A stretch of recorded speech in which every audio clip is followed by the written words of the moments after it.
Hello everyone, this video is in continuity with the previous video of chapter tissues.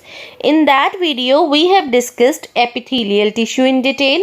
Now in this video the learning objectives will be connective tissue, types of connective tissue, that is areolar tissue, white fibrous tissue, yellow fibrous tissue, adipose tissue, reticular tissue. We will also discuss in detail about skeletal tissue, types of skeletal tissue, that is cartilage and bone.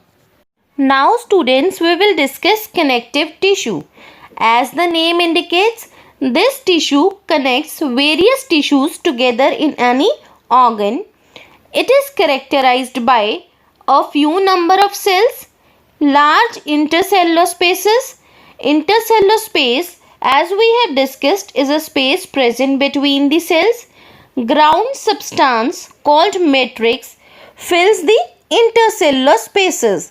White and yellow fibers present in the matrix.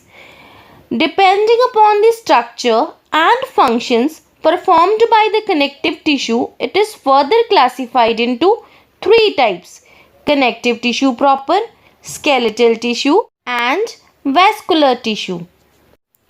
Now students, we will discuss first type of connective tissue, that is connective tissue proper.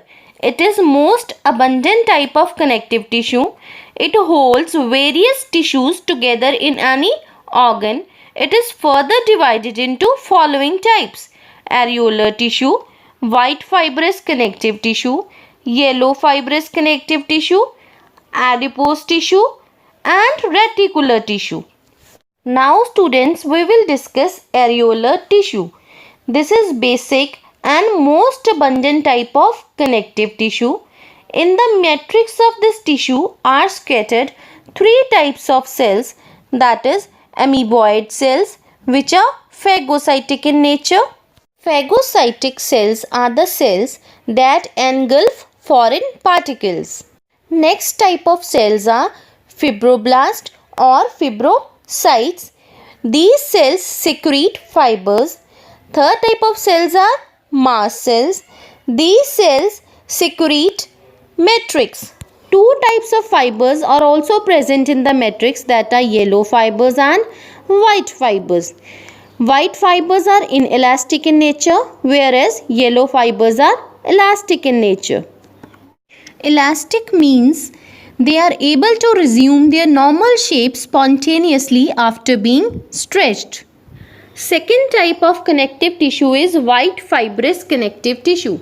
As we have discussed, white fibers are inelastic. So the matrix of this tissue contains abundant white fibers forming layers or bundles, making it inelastic. Here you can see bundles of white fibers and that make it inelastic. If we talk about location of white fibrous connective tissue, it is found covering the bones, cartilages, kidneys, etc. Bundles of this tissue is called tendons. These tendons attach muscle to the bones. Functions of white fibrous connective tissue: it forms protective coverings around kidney, liver, bones and cartilages. Tendons join muscles with bones, and as we have discussed, bundles of this tissue is called tendons, and which joins muscles with the bones. Now students, we will discuss yellow fibrous connective tissue. This tissue is very elastic due to the presence of network of yellow fibers in its matrix. Here you can see yellow fibers are present, and as you know, yellow fibers are elastic in nature, so this tissue is elastic. If we talk about location, sheets of this tissue are found covering the blood vessels. Bundles of this tissue are called ligaments. These ligaments attach bones to each other at the joints. If we talk about functions of yellow fibrous connective tissue, it forms protective and elastic coverings around blood vessels. Ligaments hold bones together at the joints. Now students, what is adipose tissue? It is modified areolar tissue in which cells become very large and oval because of storage of fat globules. Here you can see cells become very large and oval because of the storage of fat globules. If we talk about location, it is found in the subcutaneous layer below the skin, around the heart, brain and below the eyeballs. Functions of adipose tissue: it acts as an insulator and prevents loss of heat from the body. It helps in the storage of food in the form of fats. It provides body contours. Contour means shapes. It forms cushion-like shock-absorbing structure below the vital organs. Vital organs means important body organs such as heart, kidney, eyeballs, etc. Now students, what is reticular tissue?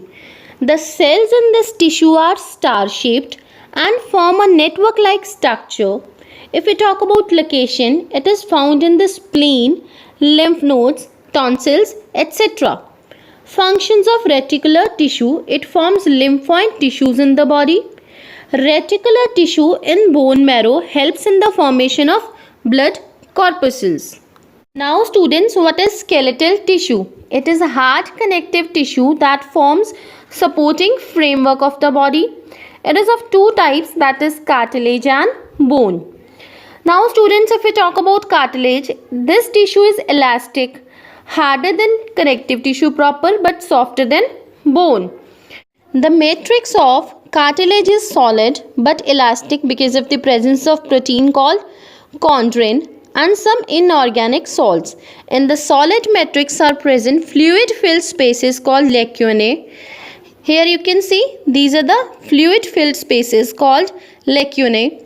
Lacunae contains cartilage-forming cells called chondrocytes. These are chondrocytes. It is further divided into three types, that is hyaline cartilage, which is found covering the ends of long bones, rings of trachea and bronchi. Next is fibrous cartilage. It is found in the external pinna. Next is calcified cartilage. It is found in suprascapula of frog.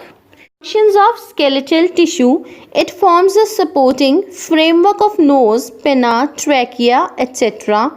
It provides flexibility and great tensile strength. Now students will discuss second type of skeletal tissue, that is bone. It is the hardest connective tissue. The matrix of bone is very hard because of presence of salts such as calcium phosphate and protein ozone. The long bones are usually hollow, containing a cavity called marrow cavity. It is full of bone marrow. In the solid matrix are present longitudinal canals called Haversian canals. The matrix is present in the form of layers called lamellae. In these lamellae are present ring-shaped fluid-filled spaces called lacunae. The lacunae contain bone-forming cells called osteocytes. Now students, you must be able to answer the following questions. Difference between tendon and ligament, bone and cartilage. Discuss the functions of ligaments. Give 4 characteristics of the following, that is connective tissue. Give brief account of various types of cells found in connective tissue. Thank you everyone.